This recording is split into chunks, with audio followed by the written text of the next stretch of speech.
The beautiful thing about today is it doesn't matter what happened in the past, and no one really cares about the future. Reality are we are where we are, but where are we trying to go?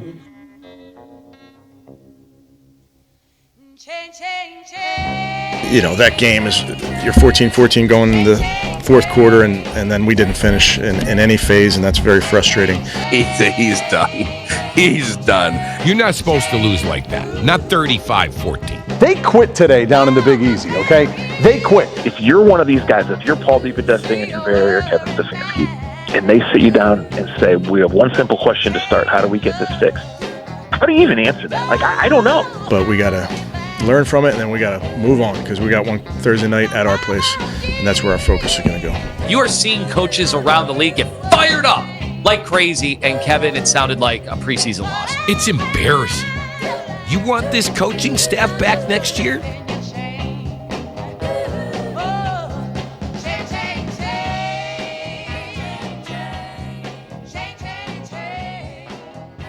Has Kevin Stefanski lost the locker room? That kind of seems to be the general consensus following the walloping that the Browns took really only in the fourth quarter against the Saints. But nonetheless, most people are sticking to the belief that the Browns quit on their coach and on the team in general. Due to the way the first three quarters went, you have to ask yourself, is this just three really bad plays accompanied with terrible special teams that has been consistent throughout the season? But specific to this game, was it just individual efforts? Was it Juan Thornhill jogging?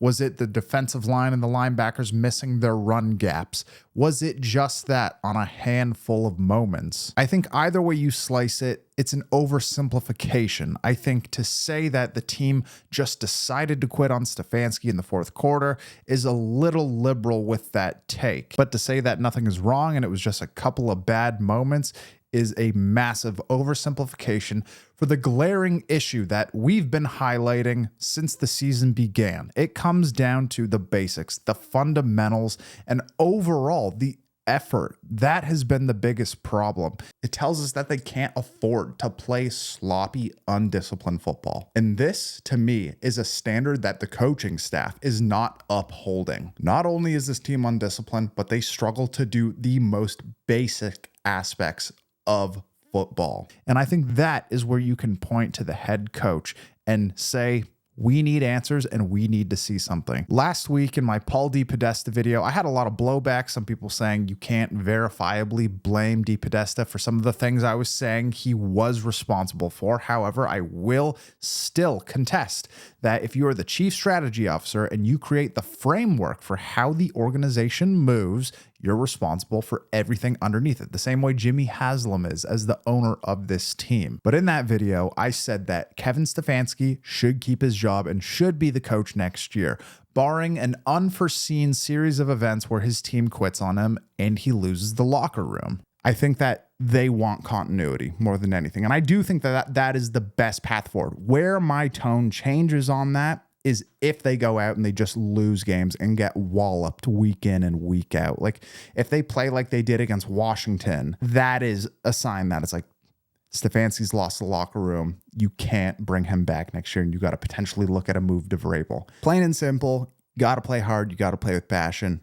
That will be recognizable by the way the team plays. We will know if this team is still locked in by the way that they come out and play. That was my one caveat. Go out, play winning football, show that your team can play with passion, show that your team can improve on the things they've been struggling with, and be competitive so you can build onto that going into 2025. When I was speaking about that, I was expecting that in the Steelers games, in the Broncos game, in the final Ravens game of the year, because those are going to be the real tough, questionable matchups.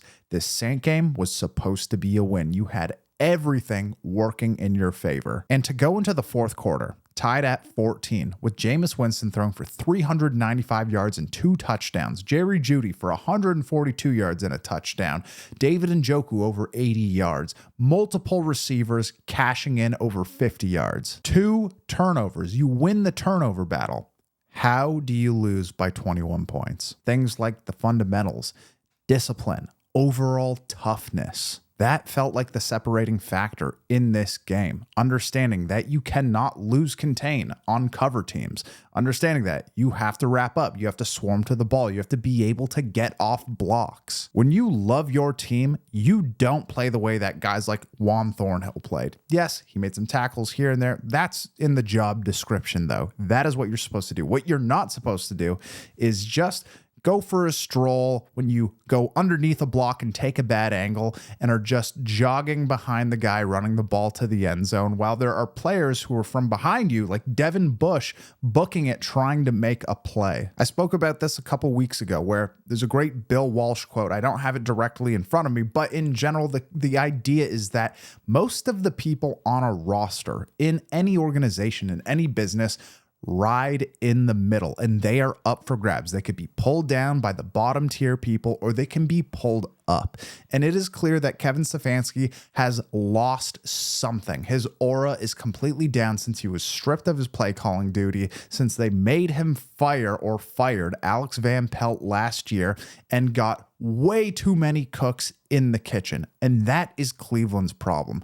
There is no unified direction in terms of the people who are actually on the field and interacting with people every single day. And that was my criticism of Paul DePodesta in the video last week, that again, some people took completely the wrong way. When that unified vision is set, the framework is set by the guy at the top, Paul DePodesta, the chief strategy officer who lives in San Diego, who isn't understanding the value of a guy like Alex Van Pelt beyond just the X's and O's and the scheme and all that stuff that people want to point to. They want to say, oh, Alex Van Pelt is lighting it up in New England, right? Oh, yeah, see, he's not valuable. It's like, that isn't what it is. Kevin Stefanski is the X's and O's guys. It's his scheme. It's always been his scheme since he showed up. Alex Van Pelt is the guy who you love to play for. He's the galvanizer because Kevin Stefanski isn't that kind of leader. He's the quiet, lead by example type of guy. But you have to have those people on a team on the sideline. And that's who Van Pelt was. I don't think that they really, truly, the people who made that decision really, truly knew his value to that staff. Other people on that staff, not so much Kevin, but people below him, were floored when they fired him. He was the glue of that staff. Alex was the one that held that staff together.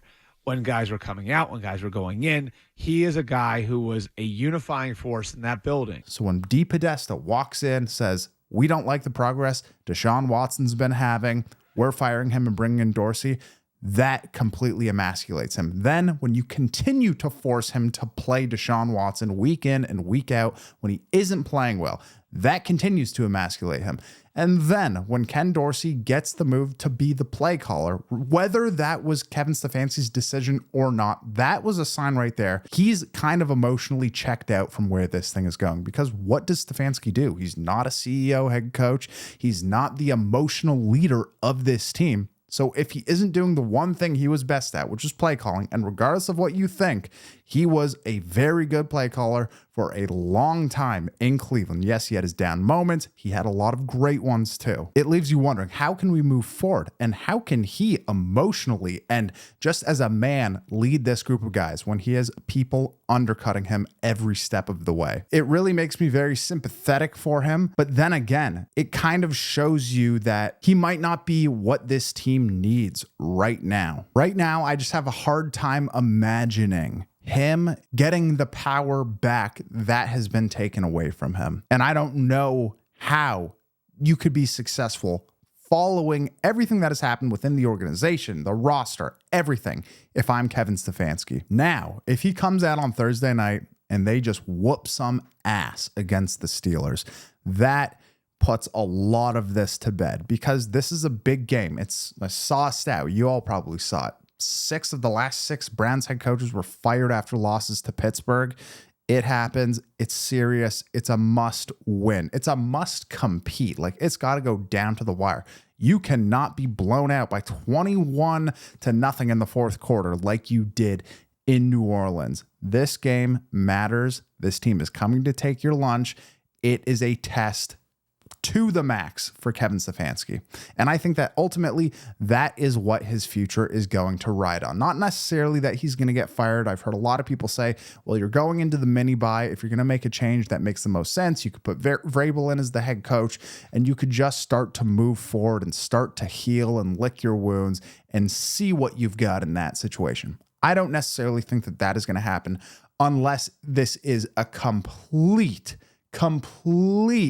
blowout. But more than just a blowout, if you get effort like that, like you did in the fourth quarter in New Orleans from anyone on that roster, if you can't correct that, if you don't bench the guys like Juan Thornhill for that effort and for the guys who did not deliver when they needed to, that is going to tell you a lot. I don't think that Kevin Stefanski has necessarily lost the locker room, but I think he's about 1 to 2 games away from officially bearing that reality. So one other thing that just really hit me on Sunday. So my brother blessed me with tickets. We went to the Bills-Chiefs game. That is why we didn't have a stream. That is why I didn't get to watch the entire Browns game because we were in the car, lost reception once we got into the stadium, so I couldn't finish it. But what hit me more than anything is just how on a different level the actual competitors in the AFC are. And I'm not just talking about from scoring, from elite quarterback play, just the belief and the effort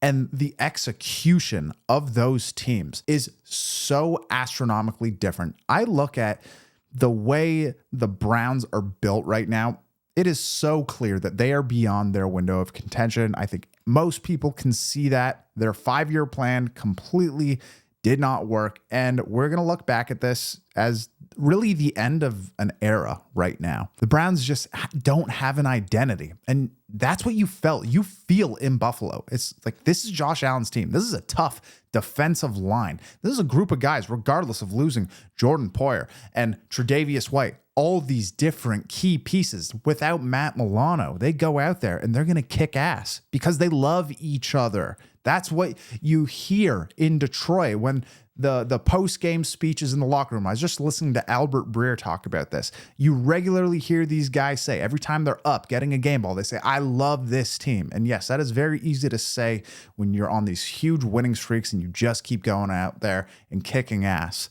But still, that is a reflection of a culture that was built slowly over time by prioritizing the right things and putting the keys in the hands of a guy like Dan Campbell and saying, this is the vision, these are the expectations, this is what we need from you at practice every single day, and building from the ground up, rather than having this highbrow money ball approach. And I'm not sitting here trying to put this all on DePodesta or all on Stefanski, but it is clear. The unified vision that the Browns have was built in a lab from executives. It wasn't from people who have been on the field, who have been in the environment of the NFL as players like Dan Campbell and his defensive coordinator, Aaron Glenn, and then bringing in the brains of the X's and O's with Ben Johnson. And with the Browns, it just doesn't feel that way whatsoever. It doesn't feel that they're tough. It doesn't feel like they really care about each other.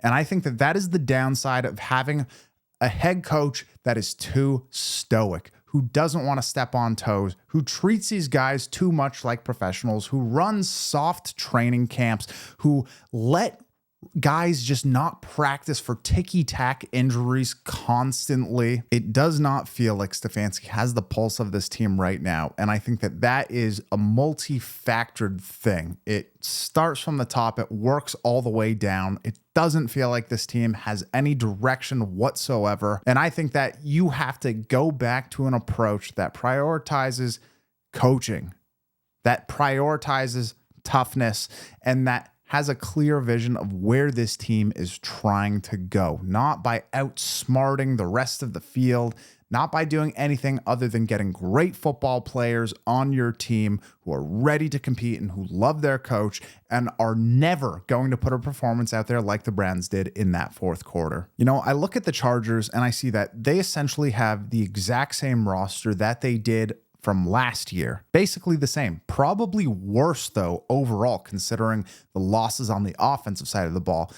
And you see how much better they are because they do the little things right, because they set the edge in the run game, because they are tough at the point of attack in the trenches on offense and defense, because they prioritize establishing the run, and because the culture that Jim Harbaugh brings just helps them will games to victory. That is what that game was on Sunday night against Cincinnati. They went out there, they had multiple times, they had multiple mistakes along the way, but they never stopped believing because they believe and love their coach. 10. Great pass, bro!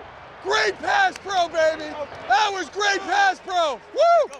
The way Jim Harbaugh talks about Justin Herbert is so admirable. Justin Herbert is the toughest quarterback in the history of the National Football League. I mean, this guy is, I just don't have enough adjectives to describe. Never comes in disheveled, never sleepy. He's like a jackhammer. And just that is the final thing I will say about Stefanski, which I think makes it hard for people to buy in with him. He's a bit too much like a fish. He's a little too cold. You talked about it a little bit, but I mean, Baker, interception on the first throw, 0 of 5 in the first quarter. You're just wondering, what's going on with him. And then he has, one of the all-time great games that you'll see from a quarterback. He didn't back down. I mean, every time I looked at him on the sideline, he had that, steely look in his eyes, and he wasn't going to back down. I think that's the story of Baker. There's nothing coming his way that he hasn't seen before. So really proud of how he responded. I love his mind. I love a lot of the things that he's done. But what is undeniable is that he's never been an emotional or spiritual leader for this team in the way where they look at him and they want to run through a brick wall for him. If they're winning, sure, absolutely. But who the hell doesn't want to do that if you're winning? The way that Jim Harbaugh speaks about his quarterback is something that I think Baker Mayfield needed. He needed someone to put his arms around him and say, look, man, we believe in you. Even if you don't, even if you aren't going to re-sign him down the line, you have to give him the impression that you trust him along the way. That is something that I think is a big issue and something that needs to be viewed looking forward. And I'm not trying to be revisionist about that, because I was very public saying I didn't think that Baker was going to work in Cleveland. I thought that he was way too dodgy with the media. I thought he made way too many enemies. However, would it be a different case if you had your head coach walking out and being like, we believe in this guy, we're going to keep rolling with him no matter what? I think so. I think that could have done something. And it's not that a coach needs to sit there and just kiss your ass. Terry Bradshaw talked about he just wanted Chuck Noll to basically be his dad and say, I'm proud of you. That didn't happen. They still won 4 championships. So is it necessarily? Not always. But I think in the modern day, that's important. And feeling valued goes a very, very long way. And I just think Kevin Stefanski is a little bit too sparse with his words of encouragement, with the love that he has for these guys outside of certain people like Nick Chubb. So I think that that is one of those immeasurable things that needs to be considered going forward. And I think that if he can inspire these guys, if he can turn that corner this week against Pittsburgh, he can quash a lot of that and he might be safe going into next year. But this game is probably realistically the biggest one of his career. We will see. So Thursday night post game, we are going live. Be sure to be here at the Optimistic Fan Club live here on YouTube. We're going to do a poster giveaway. So be sure to be here. Maybe you'll have the chance to win that. We're also going to give away some stickers and stuff. These puppies right here. We got a bunch more. If you guys want to support the channel, go to optimisticfanclub.com. You can support us. Go to Patreon. We're going to be doing a ton of draft videos going out. We always do our game previews. So we appreciate you guys. We will see you in the next one. Go Brownies, and we will see you on Thursday night to determine if Kevin Stefanski has lost this locker room. Change.